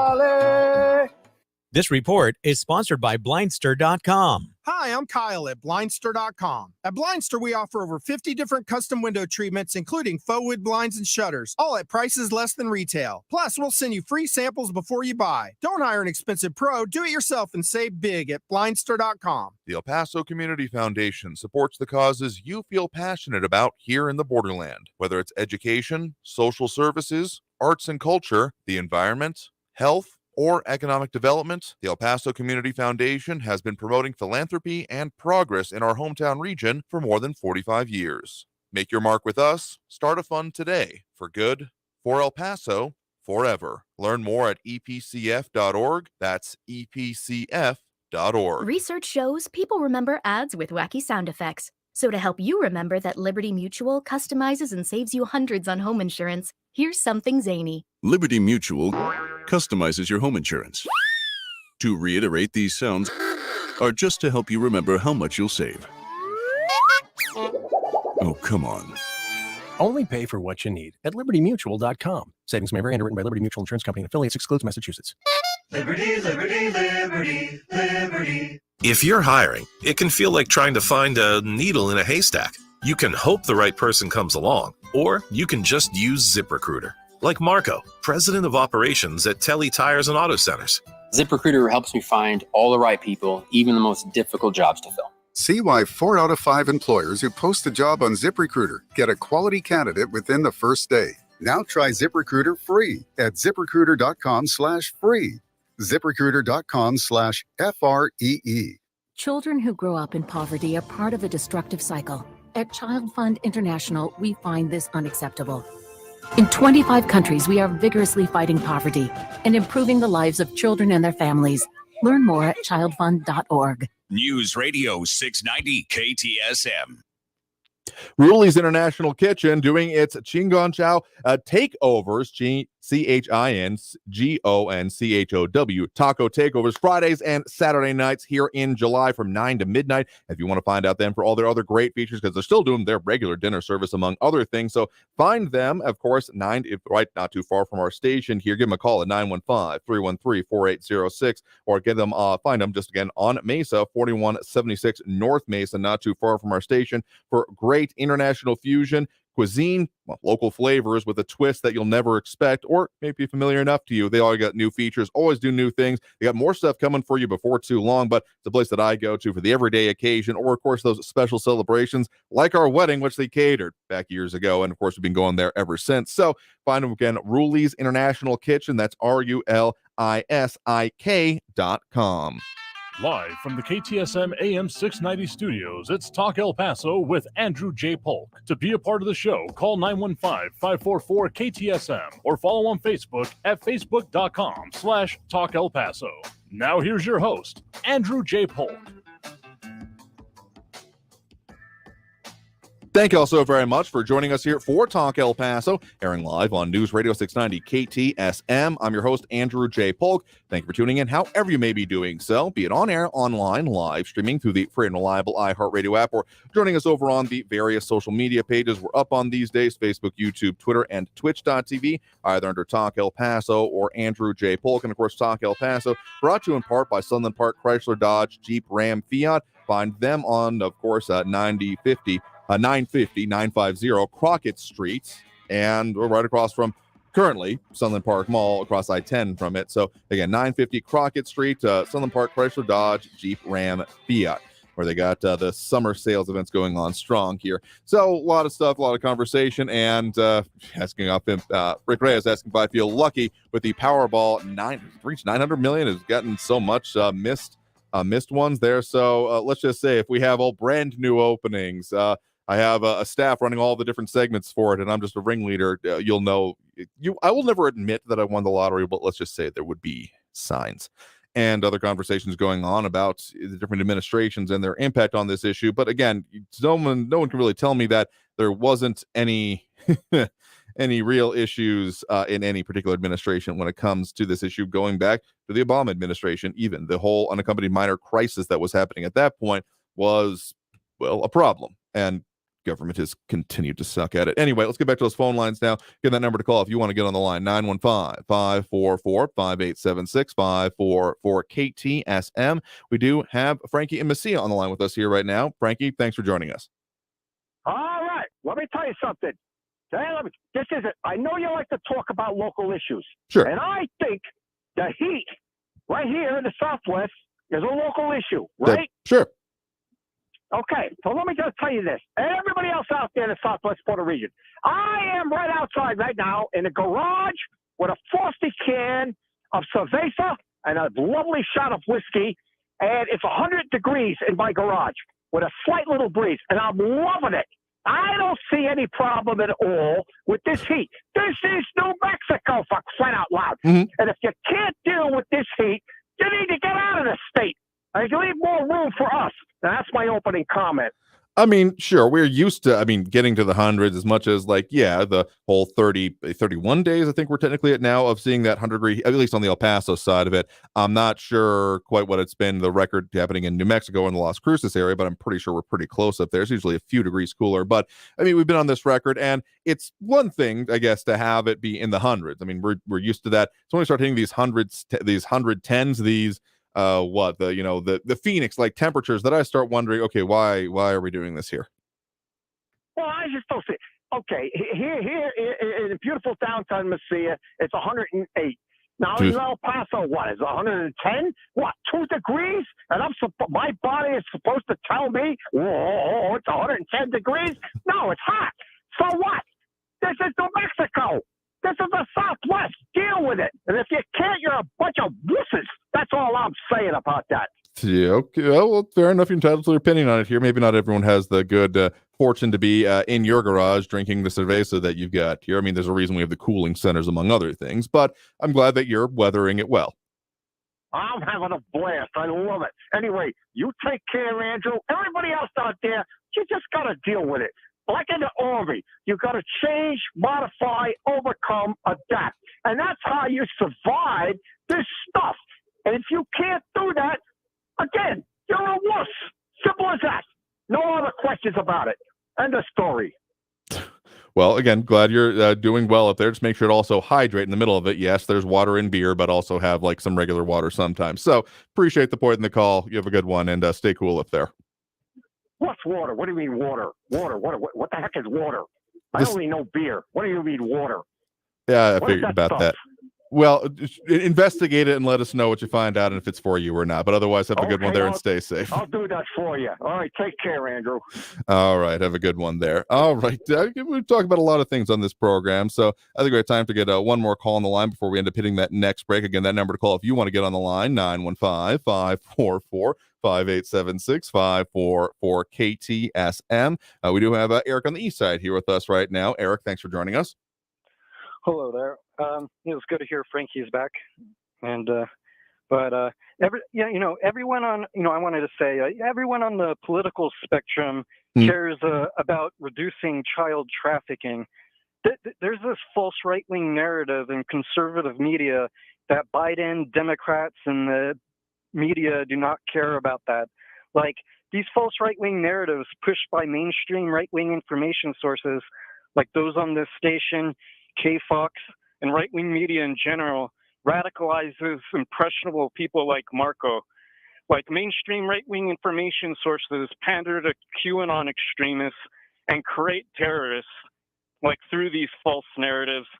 And the connection between QAnon and that movie, Sound of Freedom, is that Ballard, the guy who the film is based on, and Jim Caviezel actively promote QAnon at QAnon events, and they've spoken at a lot of these events and promoting the most absurd QAnon conspiracies, like claiming child traffickers drain their victims' blood to develop adrenochrome, a chemical theorists believe Hollywood elites inject to stay young.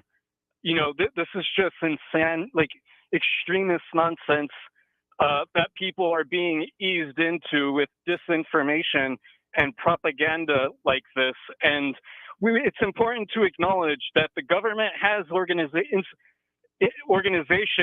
to combat child trafficking, like the FBI specifically has a child exploitation and human trafficking task force that operates within nearly every FBI field office. And their ultimate goal of these task forces is to recover victims and investigate traffickers at the state and federal level.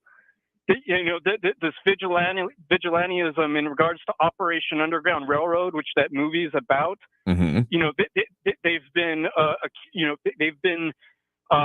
associated with increasing the demand of child trafficking, because when they go to these third world countries, they start flashing a lot of money around and saying they're looking to buy children, which is being said to cause the direct, the increase in demand.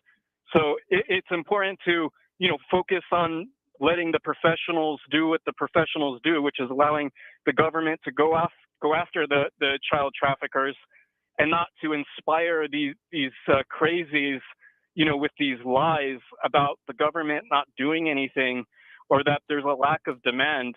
Everyone across the political spectrum views child trafficking as a very serious problem, and mainstream right-wing information sources and Republicans are trying to anchor this to the immigration and open borders, and trying to say that Democrats support child sex trafficking because of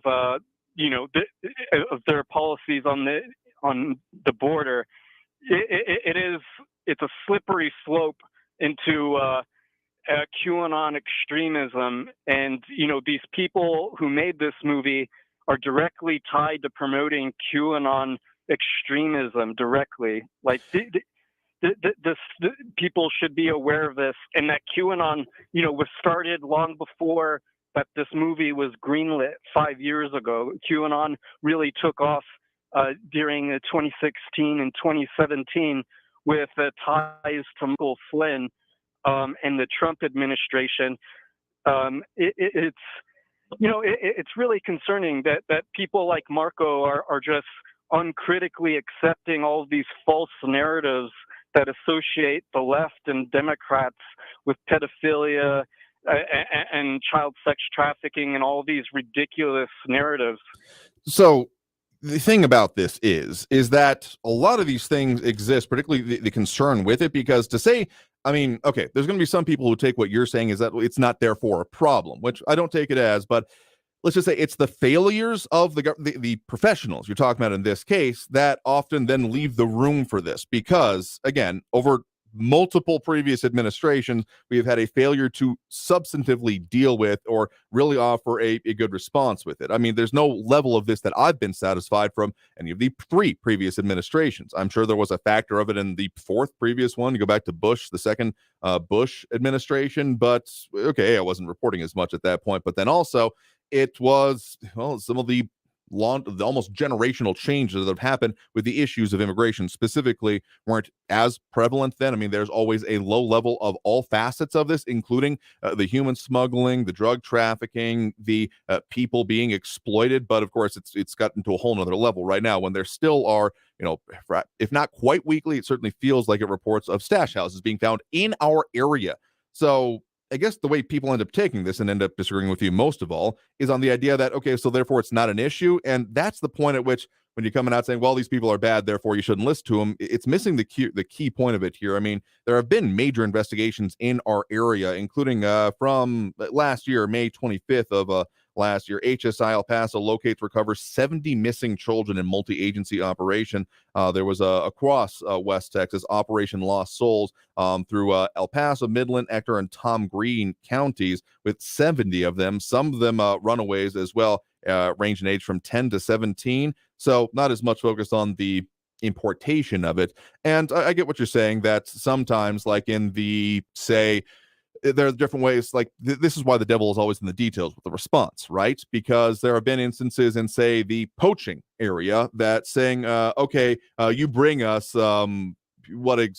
for example, I think I've heard of programs where it was, you bring us what these poachers have gotten, you bring us them and we'll give you money for it. Then you're creating not just a response to try and shut it down, but you're creating a market for it, right? So I can understand that level of concern with it, but I think what a lot of people end up coming down on the idea that if you're not trying to therefore directly address it, just saying, well, these people suck at it and you shouldn't listen to them, it's leaving a hole in the reasoning that people have the issue with, of saying, okay, but then what do we do? Because if you're just saying, well, you shouldn't listen to these people, don't the way they're going about it, the methods are bad, etc., it's making it seem, I guess, for at least some in the comments over here, that it's not a care about the issue, because caring about the issue is, again, I would agree that there are people on either side that absolutely care about this issue, but the way to then go about it, and I mean, there's a reason that this film is, I mean, you're calling everyone who has even seen this film potential QAnoner. I mean, QAnon is not my particularly favorite line of reasoning, as it's kind of conspiracy theory Mad Libs,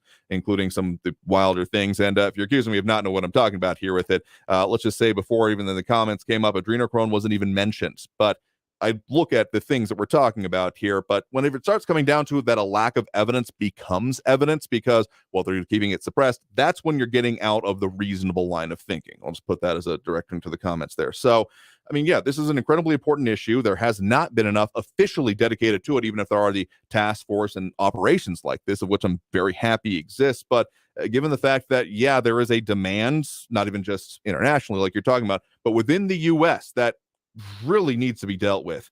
I don't even know how that can really be done, because things like they come to mind, mandatory minimum sentencing, throwing them away forever, or lock them away forever, throw away the key. Well, we still don't know the full answers on the client list that was done there by Ghislaine Maxwell deserves to be in prison forever. Let's put it that way. Anyway, we got to end up taking that next break right now. Coming out of this break, we got more that we're going to talk about, more calls that we're taking on the line here. So we got a whole lot more. So stay tuned. More Talk El Paso. That number to call, of course, 915-544-5876, 915-544-KTSM. Back after this break with more Talk El Paso here on News Radio 690 KTSM. Stay tuned.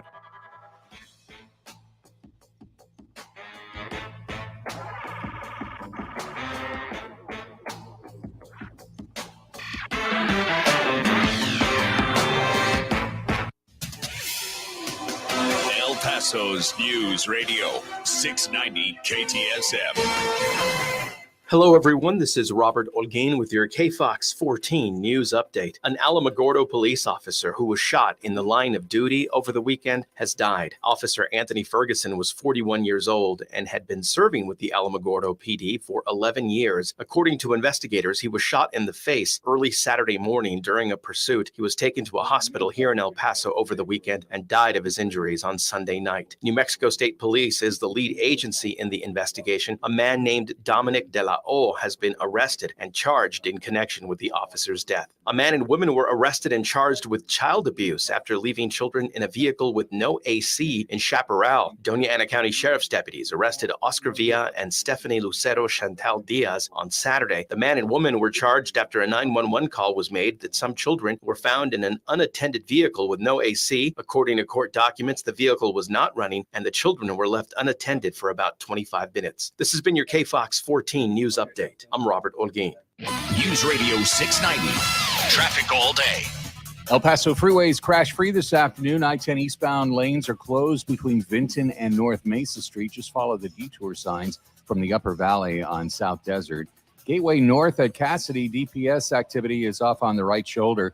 And watch for an accident Sunset at Osborne. Kerry Edwards, El Paso traffic. From the KFOX 14 Severe Weather Center, I'm Chief Meteorologist Brad Montgomery. Weather warning continuing for heat. In fact, hotter for the first part of this week. Excessive heat warning El Paso for our Tuesday. Partly cloudy skies, high around 110 for tomorrow. As we look ahead to our Wednesday, excessive heat warning once again. Partly cloudy with a high around 111 degrees. Hopefully numbers come down a little by the end of the week. From the KFOX 14 Severe Weather Center, I'm Chief Meteorologist Brad Montgomery. This report is sponsored by Blindster.com. Hi, I'm Kyle at Blindster.com. Since 2010, Blindster has sold millions of custom blinds, shades, and shutters to satisfied customers across the country with 20,000 five-star reviews and an A+ rating from the Better Business Bureau. Custom blinds at low prices and free shipping. Blindster.com. Hey, El Paso and surrounding areas. This is Ivan Ochoa, General Manager of Sunland Park Chrysler Dodge Jeep Ram Fiat. Thank you for making us #1 in new car sales again. We make buying a new or certified pre-owned vehicle fast, fun, and easy. Our goal this month is to break our all-time sales record, so Sunland Park Chrysler Dodge Jeep Ram Fiat will do whatever it takes to make a deal.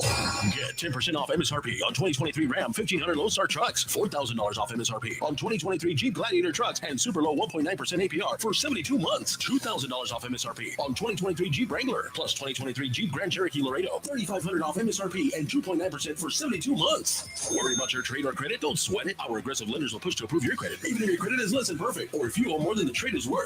Get huge savings and more for your trade during the Make This a Summer sales event at Sunland Park Chrysler Dodge Jeep Ram Fiat at I-10 at Sunland Park Drive or online at sunlandparkdodge.com. Estamos en tu esquina El Paso Strong. Includes factory rebate and dealer discount for CTNL. 1.9% APR is $1,471 and 2.9% is $1,515 per thousand finance on select vehicles with approved credit. Offers not combined. Hi, I'm Kyle at Blindster.com. If you're like many people, you may think custom blinds is a job for expensive professionals. Well, at Blindster, if you have a tape measure and a screwdriver, you can install our custom blinds and save big. Plus, we guarantee they'll fit. Blindster.com. This report is sponsored by Blindster.com. Weather and traffic info. You need it? We have it.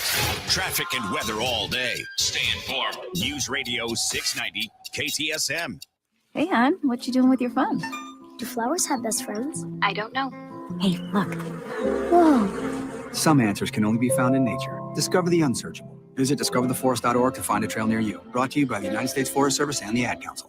News Radio 690 KTSM El Paso. Live from the KTSM AM 690 studios, it's Talk El Paso with Andrew J. Polk. To be a part of the show, call 915-544-KTSM or follow on Facebook at facebook.com/Talk El Paso. Now here's your host, Andrew J. Polk.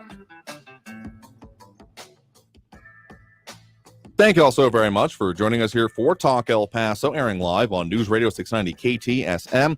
I'm your host, Andrew J. Polk. Thank you very much for tuning in, however you may be doing so. A lot of ways to interact with the program, including Facebook.com/Talk El Paso, the Talk El Paso channel over on YouTube, Twitter @Talk El Paso, or Twitch.tv, but also those phone lines, squeezing what we can before the end of the program here, 915-544-5876, 915-544 KTSM, the number to call. Squeeze on what we can before the end of the line. Line's available now. Just here on hold, you can hear on the show you're in the right place is what you need to know here. And of course, Talk El Paso, brought to you in part, as you may hear, by the El Paso Community Foundation. Don't forget, going on end of this month, the Plaza Classic Film Festival coming up July 20th through the 30th, with 99 movies, more than 100 events, lectures, etc. going on. So kicks off Thursday, July 20th with the Never Ending Story, concluding with the 1989 Batman at July 30th at 7 p.m. in the Plaza Theater. Was there myself the other night, not for this, obviously, but was there for seeing the performances of Hamilton coming through town. Never seen it on stage. I know that there's plenty that have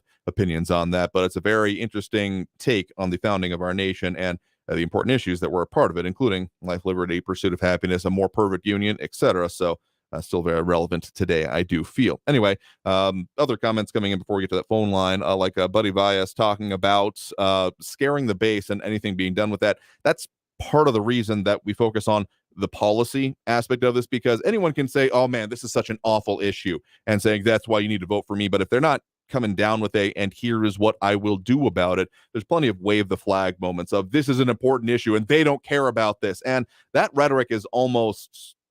It's almost never going to end, in my opinion.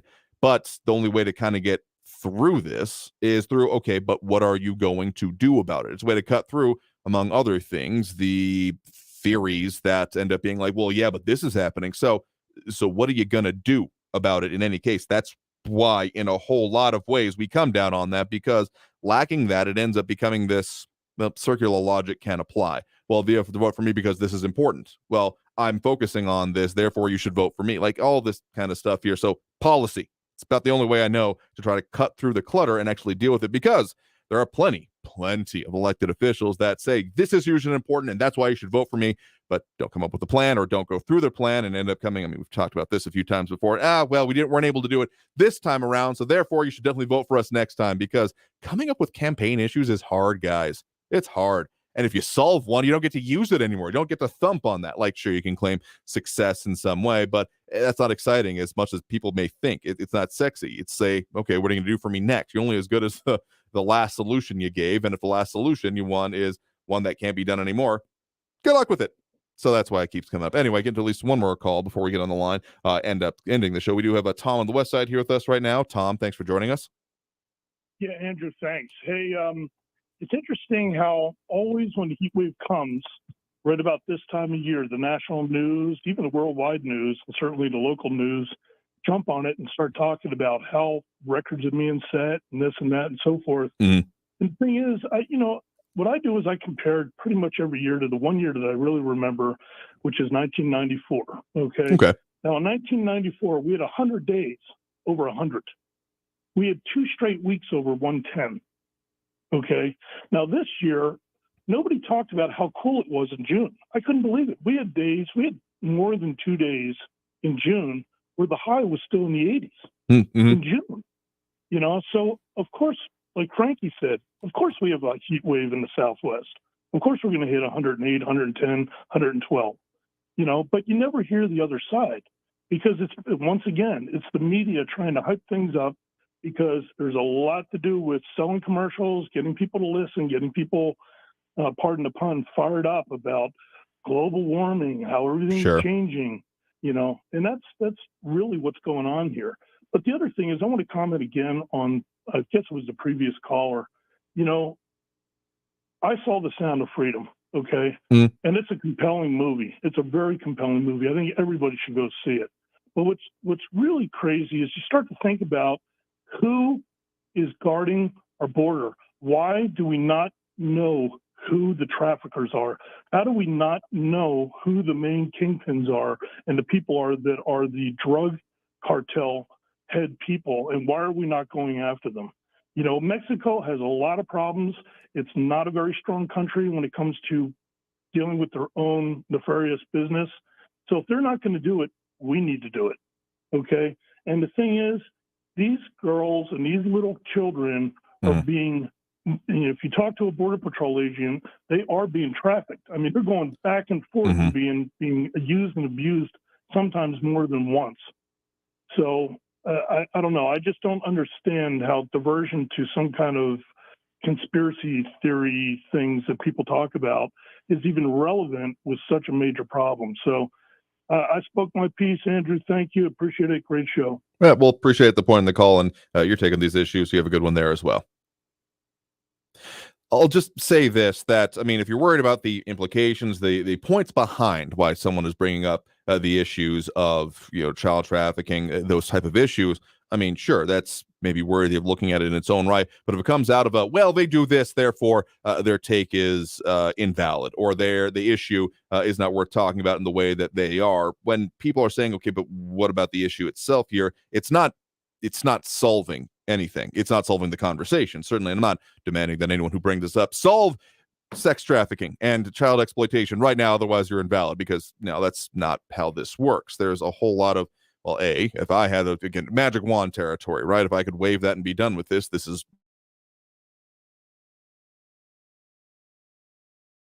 how would you go about it? Because if you're not getting down to the roots, the causes, I mean, particularly when it comes to things like a lot of demand that still exists within this country. Because, I mean, if we're talking about sex trafficking, particularly of children, it's not I'm pretty sure, and I don't think anyone would disagree with me on this, it's not a supply looking for a market, right? It's not we'll just bring them here and see if anyone will let's take it up, and maybe we'll have to give them the first one. First one's free, right? That kind of logic. No, it exists. It's happening already. And I have not done many forays, really, in any substantive way into the so-called dark web, the unindexable part of the internet. But some of the reporting that is coming out on those circumstances, some of these either chat rooms or parts of it, okay, far afield from local, but last mention I'll make it over this show, is disturbing as hell. And to think that it doesn't exist, and therefore there's a whole lot that needs to be dealt with on this side of the border. Let me just put it that way. That, I mean, sure, dealing with the cartels and with those issues, I mean, declaring them international terrorist organizations should be the first step, certainly not the last, even if that's a controversial or has been a controversial one in its own right, because of the impacts that can come from it, the way it may tie up or force hands in certain ways when other avenues could be possible or available. But I will say this, that the current Mexican government under AMLO, Andres Manuel Lopez Obrador, is definitely a as much as a loose cannon methodology often applies to him, it's definitely a tit for tat. Okay, you want this, what are you going to do for it? And that the requirements or the possibility of what it might be asked for is at least part of the staying factor. I know that the conversation of just doing, it feels like the punitive expedition 2.0, I'm going to put it from the local perspective of what's being talked about, or what is going to potentially, what the action might end up looking like. And to say that it's going to be the same at all. And also I'll remind people that the original punitive expedition didn't work out that well. Pancho Villa didn't, I mean, sure, he ended up not being in any substantive amount of power, but not necessarily directly as a result of the punitive expedition. It just kind of made his life hard for a while. So to say that, yeah, we're just going to go down there and deal with it and clean it all up, just kind of ignoring the either ingrained nature, the systematic corruption that exists in a lot of periphery areas, of which a lot of the Borderland region ends up becoming it. But it's just, there are no simple answers here. So, and also to say, let's focus on this side of it, because holding those who are receiving the supply, and I mean, it goes beyond, of course, even the most heinous parts we're talking about, the abuse or those aspects of it, because it could be as simple as, well, we bought a kid in order to have a in-house servant for the rest of our lives. And the fact that those people then don't end up spending the rest of their lives in jail is so much a travesty on its own here. Anyway, let's go ahead and take that next break right now. Coming out of this break, we'll tell you what we got coming up for you on the show, as there is still a lot more to go on to. So stay tuned. More Talk El Paso after this brief break here on News Radio 690 KTSM. Stay tuned.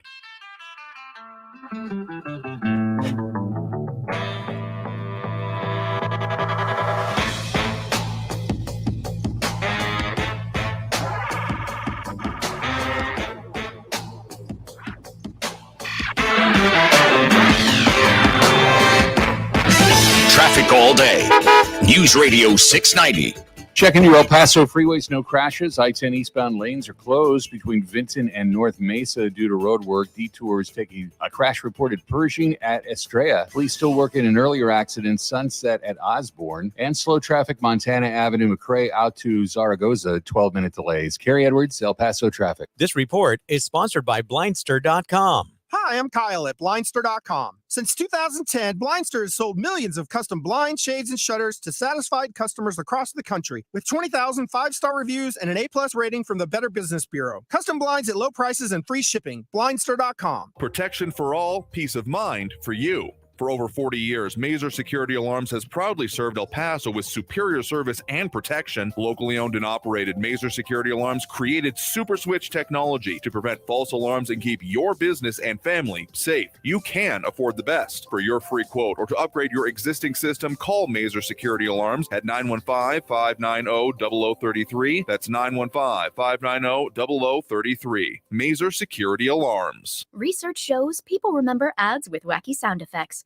So to help you remember that Liberty Mutual customizes and saves you hundreds on home insurance, here's something zany. Liberty Mutual customizes your home insurance.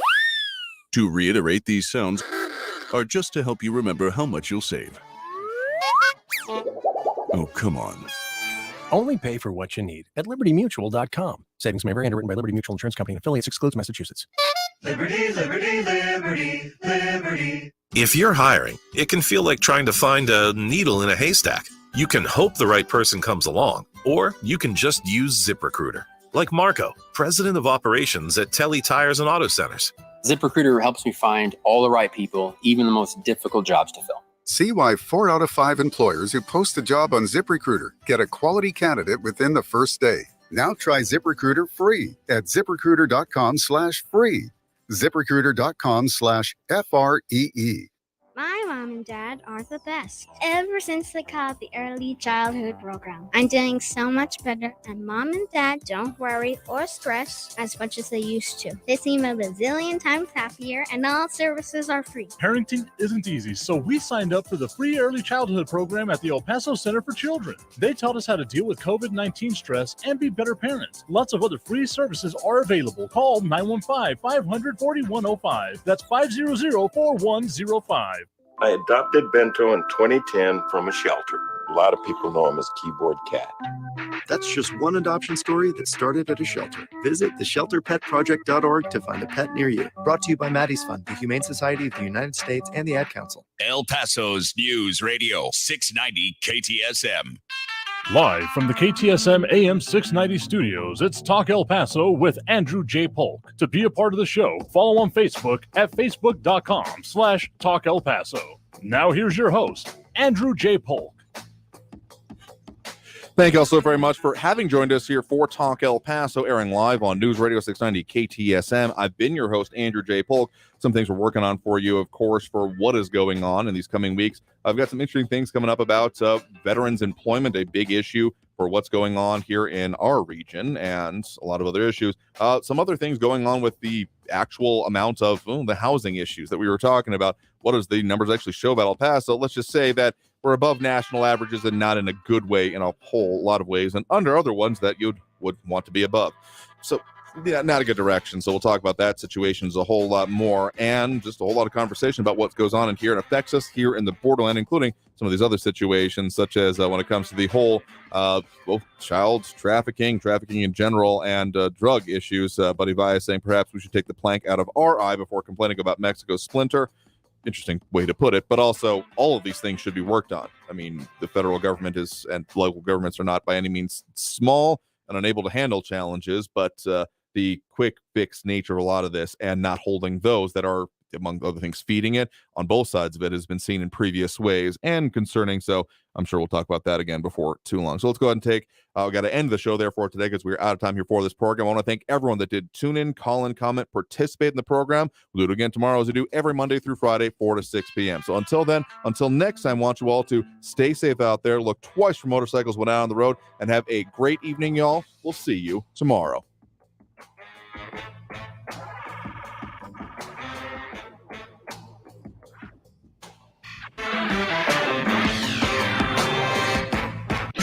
Traffic all day. News Radio 690.